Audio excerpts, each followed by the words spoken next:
স্বাগত দীপ্ত সংবাদে আপনাদের সঙ্গে আছি আমি নাদিরা জাহান। শুরুতেই সংবাদ শিরোনাম। জাতিসংঘের গুম এবং নির্যাতন বিষয়ক কনভেনশনে বাংলাদেশের সই, উপদেষ্টা পরিষদের বৈঠক। জাপানের কাগোশিমায় 198 কিলোমিটার বেগে টাইফুন শানশানের আঘাত, নিহত 3, আহত 39।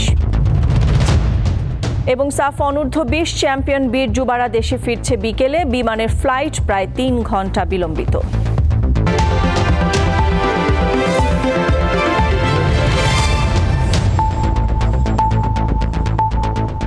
শুনছিলেন শিরোনাম, এবার পুরো খবর। জাতিসংঘের গুম এবং নির্যাতন বিষয়ক কনভেনশনে সই করেছে বাংলাদেশ। বৃহস্পতিবার উপদেষ্টা পরিষদের সাপ্তাহিক সভায় এতে সই করেন অন্তর্বর্তী সরকারের প্রধান উপদেষ্টা ডক্টর মোহাম্মদ ইউনূস। অন্তর্বর্তী সরকার মানবাধিকার সমুন্নত রাখতে খুবই সোচ্চার, যার অংশ হিসেবে জাতিসংঘের গুম এবং নির্যাতন বিষয়ক কনভেনশনে সই করা হলো। এছাড়া বাংলাদেশ মানবাধিকার সংস্থাকে কার্যকর করতে আমলাদের পরিবর্তে এই ইস্যুতে যারা সংগঠক তাদের দায়িত্ব দেওয়ার উদ্যোগ নেওয়া হয়েছে। গেল 16 বছরে র্যাব, পুলিশ সহ আইন শৃঙ্খলা বাহিনীর হাতে কত গুমের ঘটনা ঘটেছে তার তদন্তে বিচারপতি মইনুল ইসলাম চৌধুরীর নেতৃত্বে 5 সদস্যের কমিশন গঠন করেছে সরকার। গত 27 August commission of inquiry act 1956 এর ক্ষমতা বলে এই কমিশন গঠন করা হয়। দেশের স্বাধীনতা, সার্বভৌমত্বের ক্ষতি করে বিএনপি কারো সঙ্গে সম্পর্ক রাখতে চায় না বলে জানিয়েছেন দলটির স্থায়ী কমিটির সদস্য আমির খসরু মাহমুদ চৌধুরী। বৃহস্পতিবার সকালে রাজধানী গুলশানে বিএনপি চেয়ারপারসনের কার্যালয়ে রাশিয়ান রাষ্ট্রদূত আলেকজান্ডার মন্টিটক্সির সাথে বৈঠক শেষে এক ব্রিফিংয়ে তিনি কথা বলেন। প্রায় 1.25 ঘন্টার বৈঠকে রাশিয়ান রাষ্ট্রদূত ছাড়াও বিএনপি মহাসচিব মির্জা ফখরুল ইসলাম আলমগীর, আন্তর্জাতিক বিষয়ক কমিটির সদস্য শামা ওবায়েদ অংশ নেন। বৈঠক শেষে আমির খসরু মাহমুদ চৌধুরী জানান, দেশ ও জনগণের স্বার্থে প্রাধান্য দিয়ে মৌলিক বিষয়গুলোতে কিভাবে কাজ করা যায় এসব বিষয়ে রাশিয়ান রাষ্ট্রদূতের সঙ্গে আলোচনা হয়েছে। হতে হবে বাংলাদেশের মানুষের, এটার উপকারিতার উপর, বাংলাদেশের দেশের উপকারিতার উপর। এর বাইরে তো আমার নিজের দেশের আর্থিক ক্ষতি করে, আমার দেশের জনগণের ক্ষতি করে, দেশের ইন্টারেস্টের ক্ষতি করে, দেশের স্বাধীনতা সার্বভৌমত্ব অসুবিধা করে কোনো সম্পর্ক কারোর সাথে হতে পারে। রাজধানীর বাড্ডা থানার সুমন শিকদার হত্যা মামলায় সাবেক আইনমন্ত্রী আনিসুল হক ও সাবেক প্রধানমন্ত্রীর উপদেষ্টা সালমান এফ রহমানের 5 দিনের রিমান্ড মঞ্জুর করেছে আদালত। বৃহস্পতিবার সকাল 7:30টার দিকে ঢাকার চিফ মেট্রোপলিটন ম্যাজিস্ট্রেট সিএমএম আদালত এ আদেশ দেয়। এর আগে পৃথক 3 মামলায় আনিসুল হক ও সালমান এফ রহমানের মোট 20 দিনের রিমান্ড মঞ্জুর করেছিল আদালত। পুলিশ জানিয়েছে, সকাল 6টার দিকে কড়া নিরাপত্তায় আনিসুল হক ও সালমান এফ রহমানকে ঢাকার সিএমএম আদালত প্রাঙ্গণে নেওয়া হয়। বাড্ডা থানার সুমন শিকদার হত্যা মামলায় তাদের গ্রেপ্তার দেখিয়ে 10 দিন রিমান্ডের আবেদন করা হয়। উভয় পক্ষের শুনানি নিয়ে আদালত আনিসুল হক ও সালমান এফ রহমানকে 5 দিন করে রিমান্ডে নিয়ে জিজ্ঞাসাবাদ করার অনুমতি দেয়। এছাড়া আদাবরের জাকির হত্যা মামলায় সাবেক সেনা কর্মকর্তা জিয়াউল আহসান ও সাবেক সংসদ সদস্য সাদেক খানের 5 দিনের রিমান্ড মঞ্জুর করেছেন আদালত। সাবেক বাণিজ্যমন্ত্রী টিপু মুন্সিকে গ্রেপ্তার করেছে র্যাব। গত রাত 1:45টার দিকে র্যাব সদর দপ্তর থেকে পাঠানো এক খুদে বার্তায় জানানো হয়, টিপু মুন্সিকে রাজধানীর গুলশান এলাকা থেকে গ্রেপ্তার করা হয়েছে। র্যাব জানিয়েছে, বৈষম্য বিরোধী ছাত্র আন্দোলনের সময় গুলিবিদ্ধ হয়ে শ্রমিক মুসলিম উদ্দিন মিলন নিহতের ঘটনায় দায়ের করা মামলায় তাকে গ্রেপ্তার করা হয়েছে। গত 5 আগস্ট সরকার পতনের পর থেকে টিপু মুন্সি আত্মগোপনে ছিলেন। তৈরি পোশাক খাতের ব্যবসায়ী থেকে রাজনীতিতে নামা টিপু মুন্সি রংপুর 4 আসনের সাবেক সংসদ সদস্য। এবারে বন্যা প্রসঙ্গ।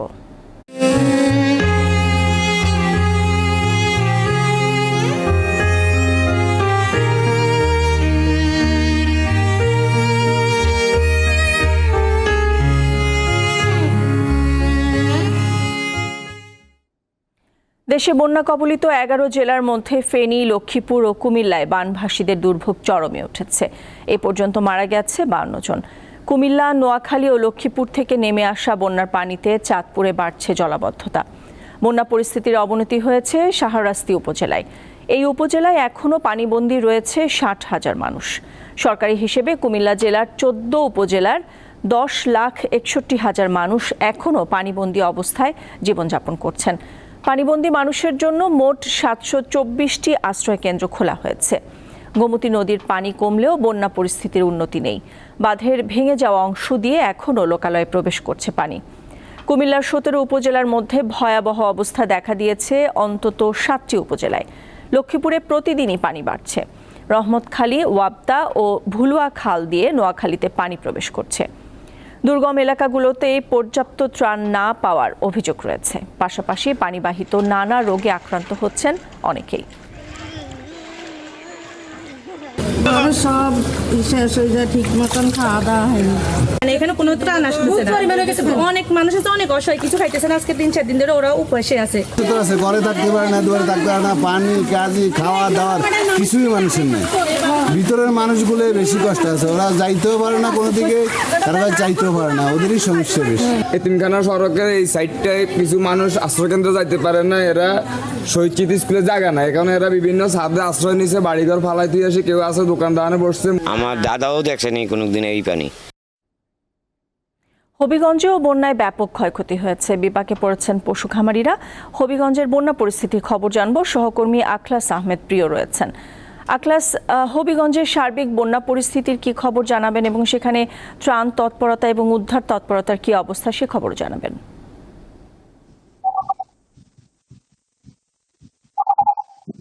হ্যাঁ নাদিরা, হবিগঞ্জে বন্যার পরিস্থিতি অনেকটাই স্বাভাবিক হয়েছে। বিশেষ করে গ্রামাঞ্চলে এবং নিম্নাঞ্চলে যে বন্যার পানি প্রবেশ করেছিল, অনেকটাই পানি শুকিয়ে যাওয়ার কারণে কিন্তু মানুষের মধ্যে স্বস্তি ফিরে এসেছে। এবং পাশাপাশি হবিগঞ্জ জেলা প্রশাসনের পক্ষ থেকে 116টি আশ্রয় কেন্দ্র প্রস্তুত করা হয়েছিল। এর মধ্যে 6টি কেন্দ্রে প্রায় 1100 মানুষ উঠেছিলেন। এখন সবাই পুরোপুরি তাদের বাসা বাড়িতে চলে গেছেন। যে বিষয়টি আমি আপনাকে জানাতে চাই, বিশেষ বন্যার পানি শুকিয়ে যাওয়ার পর থেকে কিন্তু কত চিহ্নগুলো ভেসে উঠছে। বিশেষ করে গবাদি পশুর খামার এবং হাঁস মুরগের খামার এবং মৎস্য খামারের এরা কিন্তু অনেকটাই বিপাকে রয়েছেন এবং সাধারণ মানুষের মধ্যে কিন্তু কিছু দুর্ভোগ দেখা দিয়েছে। আমি আপনাকে জানাতে চাই যে আসলে হবিগঞ্জে বন্যার শুরু থেকে এবং এখন পর্যন্ত প্রায় 70 কোটি টাকার ক্ষতিগ্রস্ত হয়েছে। হবিগঞ্জে আমরা কথা বলেছিলাম যে পানি সম্পদ কর্মকর্তার সাথে, তিনি আমাদের যেমনটা জানিয়েছেন যে জেলায় 7টি উপজেলায় 40টি গবাদি পশুর খামারে প্রায়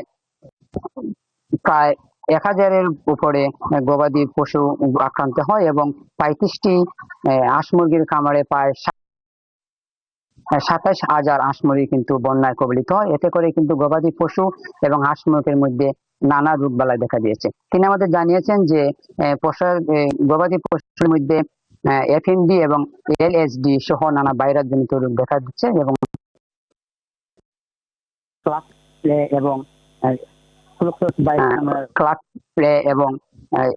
ফ্লুক্লোস ভাইরাস নামে রোগ দেখা দিয়েছে। তারা কিন্তু শনাক্ত করে তালিকা তৈরি করেছেন। নাদিরা, আসলে ত্রাণ তৎপরতার বিষয়টি যেমনটা জানিয়েছেন যে আসলে যারা আশ্রয় কেন্দ্রে উঠেছিলেন তাদেরকে যথেষ্ট পরিমাণ ত্রাণ প্রস্তুত রয়েছে বলে জেলা প্রশাসন জানিয়েছেন এবং শুরুতেই কিন্তু তাদেরকে প্রত্যেকটি পরিবারে এবং প্রত্যেকটি সদস্যদের কিন্তু 10 কেজি করে ত্রাণ বিতরণ করা হয়, বিশেষ করে চাল বিতরণ করা হয়। জেলা প্রশাসন থেকে কিন্তু আপনার অনেকগুলা শুকনো খাবার প্যাকেটও বিতরণ করা হয়েছে। বিশেষ করে হবিগঞ্জের সর্বদিক থেকে মিলে যদি আমি বলতে চাই যে বন্যা পরিস্থিতি স্বাভাবিক হয়ে উঠেছে এবং মানুষের মধ্যে স্বস্তি ফিরে এসেছে। একটা বিষয় আমি আপনাকে জানাতে চাই যে হবিগঞ্জের 6টি উপজেলায় কিন্তু গ্রামীণ রাস্তাঘাট কিন্তু অনেকটা পানিতে তলিয়ে গিয়েছিল, যে কারণে অনেক সড়ক এবং রাস্তাঘাট কিন্তু ভেঙে গিয়েছে। আমরা কথা বলেছিলাম যে এলজিডির নির্বাহী প্রকৌশলীর সাথে, তিনি আমাদের জানিয়েছেন যে হবিগঞ্জে 6টি ব্রিজ এবং বিভিন্ন রাস্তাঘাট ভেঙে গিয়ে আপনার 100 কোটি টাকার মতো ক্ষয়ক্ষতি হয়েছে। আখলাস, ধন্যবাদ আপনাকে। দর্শক, আমরা হবিগঞ্জের বন্যা পরিস্থিতির খবর জানছিলাম। আন্তর্জাতিক প্রসঙ্গ, জাপানের দক্ষিণাঞ্চলে 198 কিলোমিটার বেগে আছড়ে পড়েছে টাইফুন শানশান। এতে এখন পর্যন্ত 3 জনের মৃত্যু হয়েছে। ঝড়ে আহত হয়েছেন অন্তত 39 জন। আন্তর্জাতিক গণমাধ্যমগুলো জানিয়েছে স্থানীয় সময় বৃহস্পতিবার সকাল 8টার দিকে ঘন্টায় 198 কিলোমিটার বেগে দক্ষিণাঞ্চলীয় দ্বীপ কিয়োশোর কাগোশিমা শহরে উপকূলে আছড়ে পড়ে শানশান।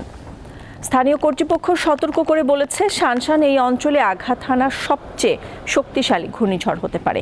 ঝড় বৃষ্টির কারণে বর্তমানে দ্বীপটির প্রায় 2,55,000 বাড়িঘর বিদ্যুৎহীন রয়েছে। বিমান ও ট্রেন চলাচল বন্ধ রয়েছে। কিউশুতে তাণ্ডব চালানোর পর ক্রমশ দেশের মধ্য ও উত্তরাঞ্চলের দিকে এগিয়ে যাচ্ছে ঘূর্ণিঝড়টি। পশ্চিম তীরে ফিলিস্তিনিদের বিরুদ্ধে সহিংসতায় জড়িত থাকায় একটি ইসরায়েলি বসতি স্থাপনকারী সংস্থা এবং একজন বেসামরিক নিরাপত্তারক্ষীর উপর নিষেধাজ্ঞা আরোপ করেছে যুক্তরাষ্ট্র। আন্তর্জাতিক গণমাধ্যমগুলো জানায় স্থানীয় সময় বুধবার এই নিষেধাজ্ঞা আরোপ করা হয়। এবারের নিষেধাজ্ঞায় হাসোমার ইয়োশ নামে একটি সংস্থা এবং নাবলুসের দক্ষিণে ইতিজার বসতির বেসামরিক নিরাপত্তা সমন্বয়ক ইৎজাক লেভি ফিলান্ডকে টার্গেট করা হয়েছে। হাসোমার ইয়োশ নিজেদের একটি স্বেচ্ছাসেবক সংস্থা হিসেবে দাবি করে, যাদের লক্ষ্য পশ্চিম তীরে ইসরায়েলি কৃষকদের সুরক্ষা দেয়া। এক বিবৃতিতে মার্কিন পররাষ্ট্র দপ্তর জানায়, পশ্চিম তীরে উগ্রপন্থী বসতি স্থাপনকারীদের সহিংসতা তীব্র মানবিক দুর্ভোগের কারণ হয়ে দাঁড়িয়েছে। এদিকে এখনও অবরুদ্ধ গাজায় জাতিসংঘের ত্রাণ তৎপরতা বন্ধ রয়েছে। খেলার খবর। সাফ চ্যাম্পিয়ন বীর যুবাদের বরণ করতে অপেক্ষা করছে হাজারো ভক্ত। বিমানের সূচি অনুযায়ী আজ দুপুর 2:15 ঢাকা পৌঁছানোর কথা বাংলাদেশ দলের। তবে সেই ফ্লাইট সূচি প্রায় 2.5 ঘন্টা পিছিয়ে এখন 4:45 পুনর্নির্ধারণ হয়েছে। বাংলাদেশ ফুটবল ফেডারেশন চ্যাম্পিয়নদের বরণ করতে প্রস্তুতি গ্রহণ করেছে। 4-1 গোলে নেপালকে উড়িয়ে সাফ অনূর্ধ্ব 20-এর চ্যাম্পিয়ন হয়েছে বাংলাদেশ। এর আগে ছেলেদের অনূর্ধ্ব 20 সাফ চ্যাম্পিয়নশিপে কখনোই শিরোপা জেতা হয়নি বাংলাদেশের। সেই অপূর্ণতা এবার ঘুচিয়ে দেশে আসার অপেক্ষায় বেঙ্গল টাইগাররা।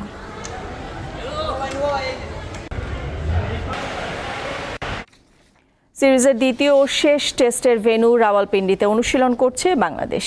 আগামীকাল বেলা 11টায় ম্যাচ শুরু হবে। ব্যাট বলে দাপট দেখিয়ে প্রথম টেস্টে 10 উইকেটের জয় পায় বাংলাদেশ। এবার লক্ষ্য প্রথমবারের মতো পাকিস্তানের বিপক্ষে সাদা পোশাকে সিরিজ জয়। এই ম্যাচে খেলবেন সাকিব আল হাসান। দলে অন্য কোনো পরিবর্তনের কোনো আভাস নেই। এদিকে 4 পরিবর্তন এনে দ্বিতীয় টেস্টে স্কোয়াড ঘোষণা করেছে পাকিস্তান ক্রিকেট বোর্ড। ফিরেছেন স্পিনার আবরার আহমেদ, ব্যাটার কামরান গুলাম, পেস বোলিং অলরাউন্ডার আমির জামাল ও শাহিন আফ্রিদি।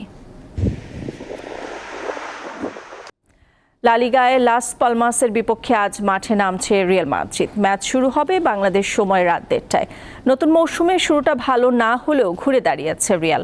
প্রথম ম্যাচে মায়ার্কোর বিপক্ষে ড্রয়ের পর দ্বিতীয় ম্যাচে ভায়াদোলিদের বিপক্ষে দুর্দান্ত জয় ছন্দে ফেরে আনচেলত্তির শিষ্যরা।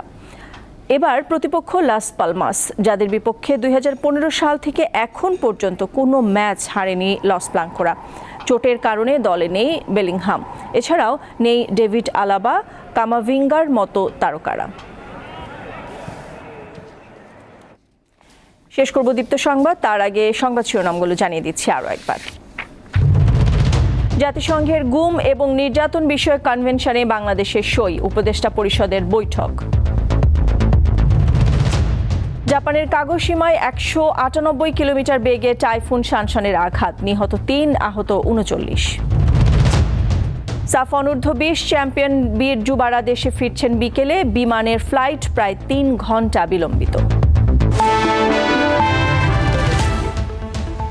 দর্শক, এই ছিল এখনকার মতো। বিকেল 4টায় নিউজ আপডেট দেখার আমন্ত্রণ রইল। এছাড়া আরও তথ্য বিনোদনের খবরাখবর জানতে চোখ রাখুন দীপ্ত ডিজিটাল প্ল্যাটফর্মগুলোতে।